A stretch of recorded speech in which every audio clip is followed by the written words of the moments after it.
Usually what people say to me after they've been in the business for 6 months to a year is, I said, do you have any regrets? The regret is always, I wish I had done it earlier. There's never going to be a right time to take that leap. The time is right now because you're watching this video. So let's go. I'm ready to go if you're ready to go.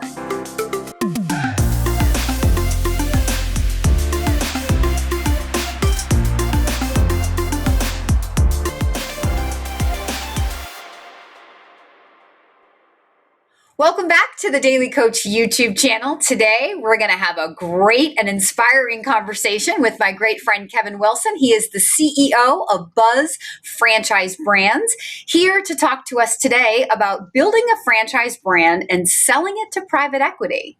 There's a lot of, I think, misconceptions about what private equity may mean to a franchise business that we want to dispel today, but also inspire those entrepreneurs who have the dream to build their own franchise brand and bring it into private equity. What does that look like? What does it take? Why is private equity interested in a franchise? Those are all the questions that we want to cover today with my good friend, Kevin Wilson. Kevin, welcome to the Daily Coach YouTube channel. Hey, good afternoon, Kim. It's great to be with you and excited to have our conversation today. It's going to be awesome. But before we dive in a little bit, let's set up a little bit about your background and how you got into franchising and started building Mosquito Joe in order to bring it to that amazing finish. Sure. Very quickly, my background's a little different than maybe most you might see in franchising. I started my career at Bain & Company, large management consulting firm working for big companies, and but always was very entrepreneurial and left the firm, started my first franchise called Bennie's Bagels. And I don't know, Kim, you may not even know that, but it was in Dallas, Texas. We opened a chain of bagel stores. More because I'm a carbophobe than because I'm not old enough necessarily. That's probably true. Well, selling bagels to Texans back in the mid-'90s was quite a challenge. It looks like a donut, but doesn't quite taste like a donut. So that was fun. And we grew that business to 30 locations. I went back into big business, mostly in the aviation industry. Down in South Africa. And then I spent several years in private equity myself, and in many cases making investments in franchising companies before breaking out on my own about 10 years ago.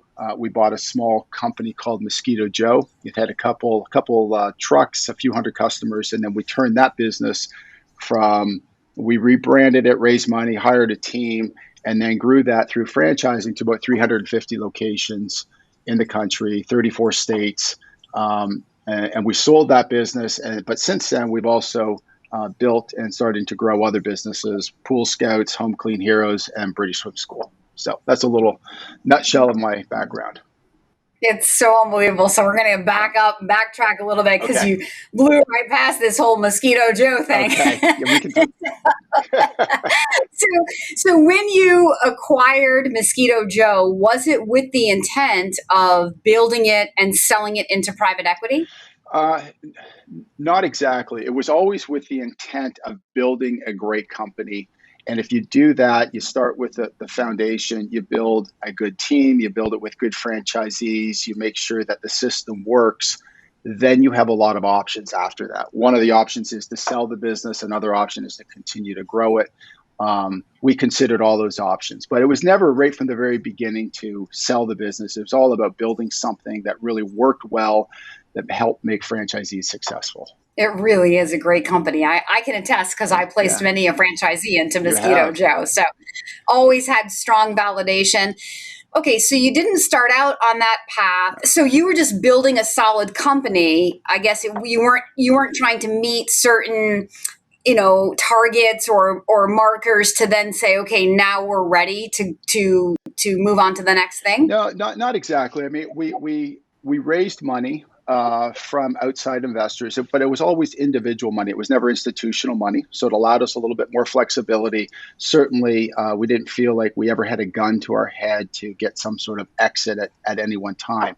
But having said that, when somebody, an entrepreneur takes money from investors, there's this obligation to, as a good fiduciary, to grow that business, grow that investment, and ultimately give them a return on their money. And so we had to evaluate a lot of options. We had to evaluate, do we bring on debt and provide a distribution that way? And I didn't really like doing that. I didn't want to saddle the company with debt. Another option was to sell all of Buzz franchise brands. At that point in time, we had Pool Scouts and we had Home Clean Heroes. But I really liked what I was doing. I had a dedicated team at this point in time running Mosquito Joe. So the other option was just to carve Mosquito Joe out and run a process just for that company. And so that's what we chose to do. But one of the things when we did that was I knew every franchisee personally, and I wanted to make sure that wherever they landed, wherever we sold to, they were going to be in a good spot. And so we ran the process, and we ended up finding a good home for them with Neighborly, and which is backed by private equity called Harvest Partners. Does Neighborly own Mosquito Joe? Neighborly owns Mosquito Joe. Oh, Yeah. okay. So I didn't know that. I missed that part. So there is that myth out there among the corporate refugees who find the Daily Coach, and they were laid off because private equity came in and now their position was eliminated.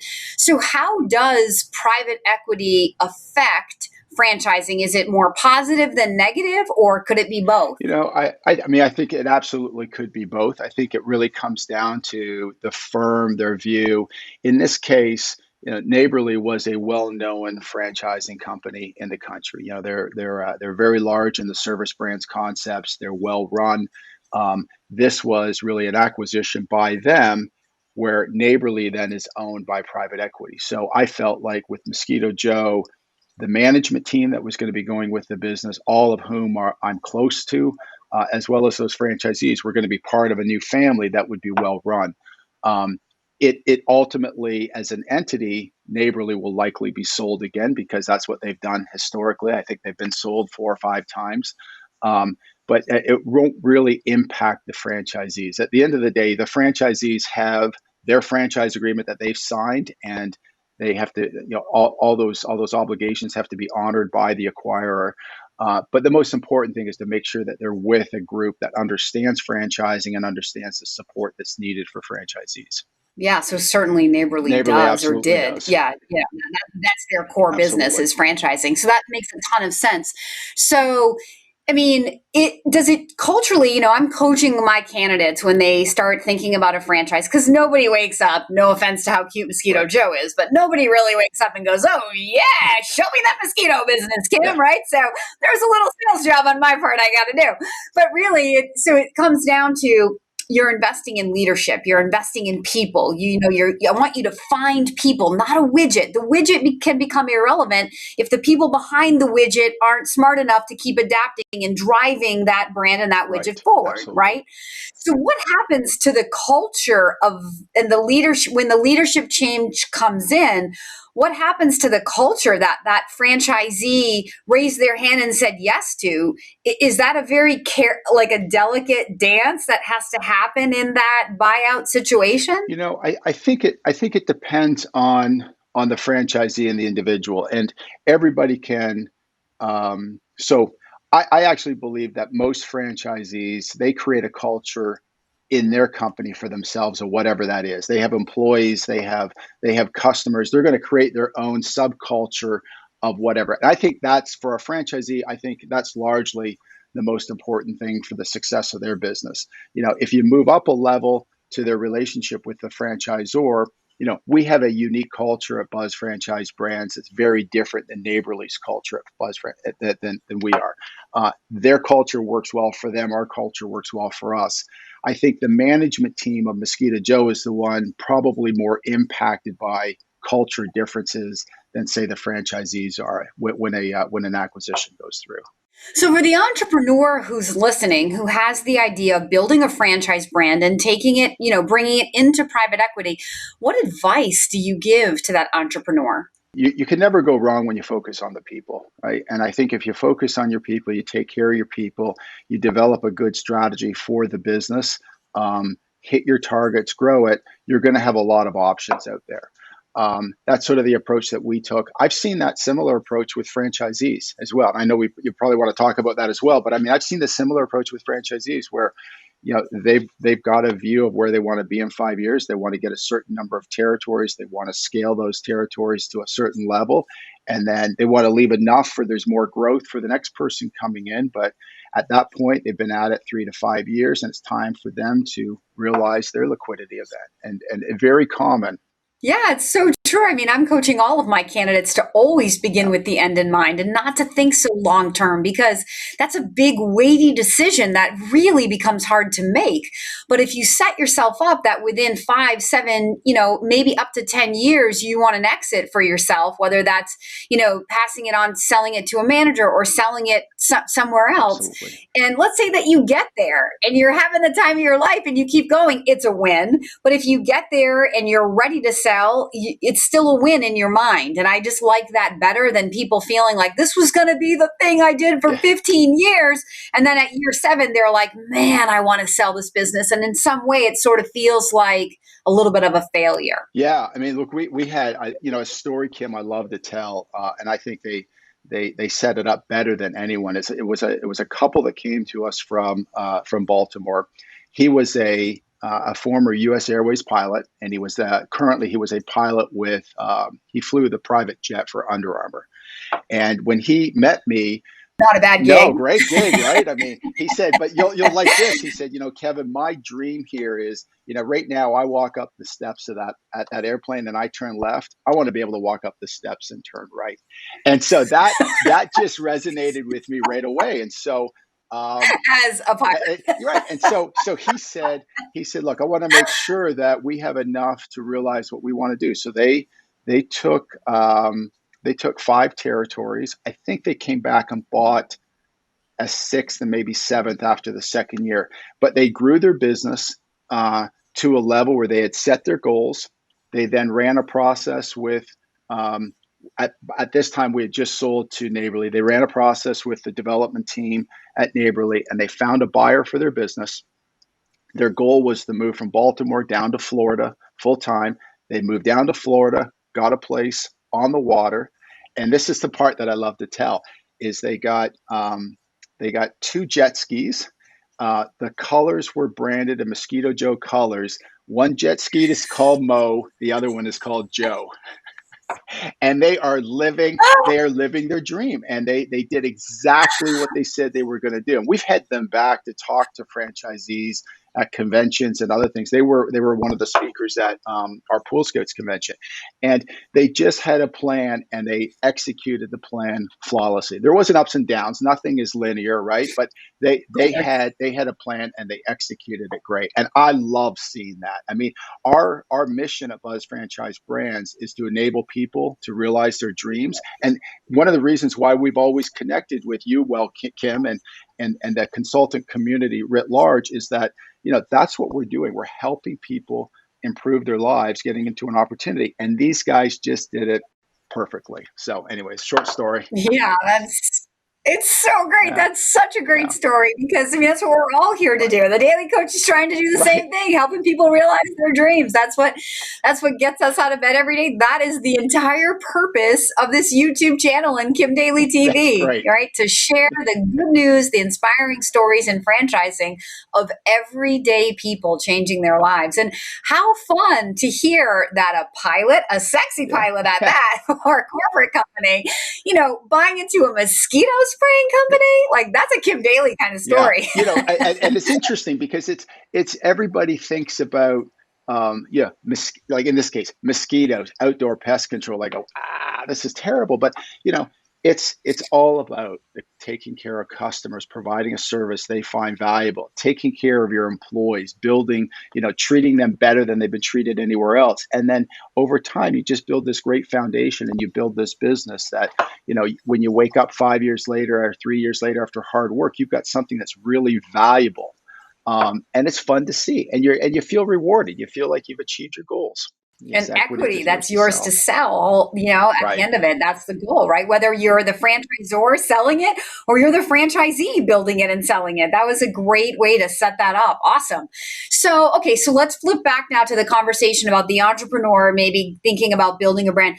So, let's talk about private equity and Yep. franchising today in 2021 because there's a lot of private equity money coming in. Like, why? Why do you think that is? Yeah, I mean they're coming in two different places, right? I think they're coming in at the franchisor level, and that's where they've come in historically.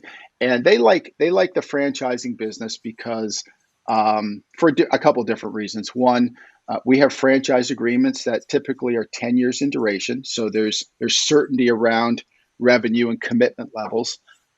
There's also not a lot of capex from the company that's required. So we can continue to grow, and it's really about adding people, and it's not about adding capex. So they like those business. They're very they're cash flow positive, cash flow accretive type businesses that they like.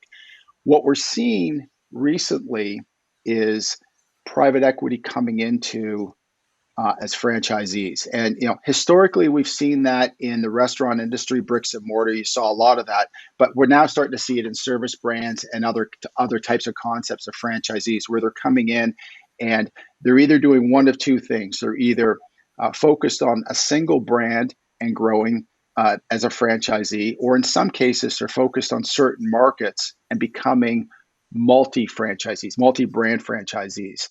And both work really well. And as long as and it's the same thing, as long as they can get good people to work for them, private equity is willing to work in that. You're seeing a lot of it in the gym space, with companies like Planet Fitness Planet and other Fitness. things, right? Yeah, we've had, Big, not to interrupt you, but there's a video I put out on this very channel with a former Planet Fitness franchisee who was paid a very nice multiple to walk away at 58 years old and is, set for probably 3 lifetimes. right.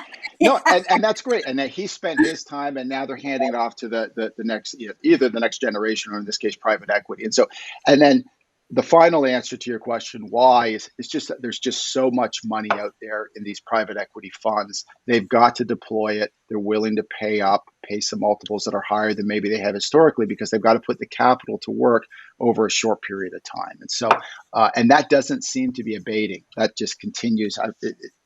At least for the last several years, I've seen a lot of money out there. And so, there's the Daily Coach loves to sort of debunk this another myth that truly smart investors don't invest in franchising, and you've just dispelled that in so many ways. But where do you think, like, why do you think that people with advanced degrees, or just people who've come from big corporate backgrounds, sometimes have a stigma about franchising? And as someone who came from a really big corporate background and has made a lot of money through franchising, what do you say to those people? I we're starting to see a lot more of those. They have different names for them, corporate refugees or others coming in, and we like those people because there's something that you learn from being part of a large organization, right? Sometimes you learn the things you don't like about business and management of people, and that's important. 50% of what you do want is 50% of what you don't want. But you've learned how to, what we've seen with recent people that have come through here is they learn how to manage teams, they learn how to lead teams, they learn how to sell parts of businesses in a large company. We love people like that because they've got the mindset. Now all we need to do is teach them the parts specifically about the unique business. And some people have the stigma about getting themselves over that. I mean, I over spraying for mosquitoes or cleaning homes or cleaning pools. My view on this is, if you remove yourself a little bit from the service, just understand, is it valuable to the customer? Think about the relationships you're having with the customer and the lives you're changing with the employees that you hire, and that you're doing it all for yourself. That's the thing. And what I've found with people is, it's usually what people say to me after they've been in the business for 6 months to a year is, I said, do you have any regrets? The regret is always, I wish I had done it earlier. I wish I had done it earlier. It consistently comes up. And I don't know if it's a confidence thing. I don't know if it's a risk profile in terms of where they are in in their lives. But it's something, but it's always the same answer. I really wish I had started this earlier, but it doesn't matter. I'm in it now and I'm really happy. So Yeah, so if anybody out there watching this video has been thinking about this for a long time, there's never going to be a right time to take that leap. The time is right now because you're watching this video. So leave a comment below, reach directly out to me because you can achieve your dreams in franchising. It's just all about finding the right partner, which is in fact why the Daily Coach has a business to help you not have to worry about that on your own. That's what I do. I cut through all the chase, and I know which companies have leadership like Kevin Wilson and which don't. Which are the ones to be moving and shaking with, and which are the ones to potentially stay away from at this point in time. So, if you're inspired by this, reach out. Let's go. I'm ready to go. If you're ready to go. So Kevin, let's wrap this up. Let's talk a little bit about Buzz Franchise Brands and your vision for, one thing you were saying when you said pool cleaning and mosquitoes, I thought, wow, reoccurring. So home services, of course, but then reoccurring revenue. Is that sort of the simple business model that sort of like you have it? Is each business run exactly the same and it's just a different vertical? yeah, almost great observation. So we have three businesses. We have a home cleaning business, a residential pool cleaning business, and then we have swim lessons and instructions. And we teach, that's British Swim School. In that case, we teach survival skills to toddlers all the way up through children.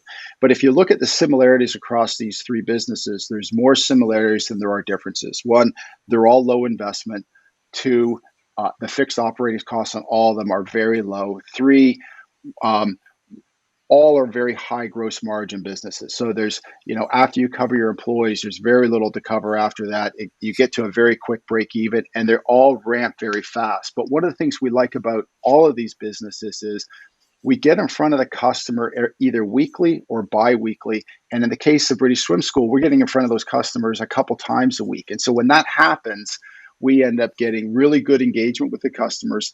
That gives us really high retention, and ultimately it gives us good referrals. And that's what you build your business on, are referrals from other customers. And so all three of these, we like them. They're great businesses. They're all a little bit different in terms of the service they provide, but they are all great businesses, all have great leadership in place. And so we'd love to talk to any of your candidates, Kim, who are interested in learning more. If anybody watching this video has seen any other Daily Coach videos, I mean, Kevin Wilson just summarized so many videos that I spent 10 or 15 minutes trying to make one point on. So low fixed costs, big margins, services, sometimes the unsexy businesses, not the ones that you're going to find on Entrepreneur 500. Those are some of the ones that, truly smart investors are looking at for all of the reasons that he just mentioned.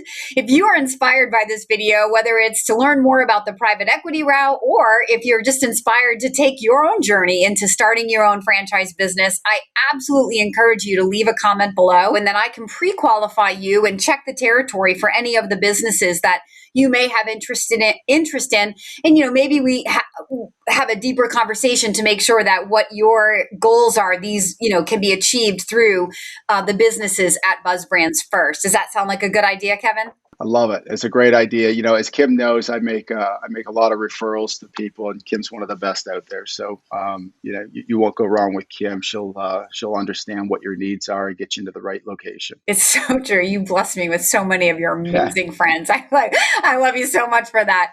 All right. So you heard it here. If I can help you inspire you toward any of the Buzz Brands or any franchise concept, I encourage you to leave a comment below. If you've enjoyed this video, absolutely don't forget to like and subscribe. And if you ring the bell, then you'll be alerted every time the Daily Coach has a new inspiring message to share with you. Thank you so much, Kevin Wilson, for joining the Daily Coach YouTube channel. And to all of you, I am Kim Daly, your Daily Coach.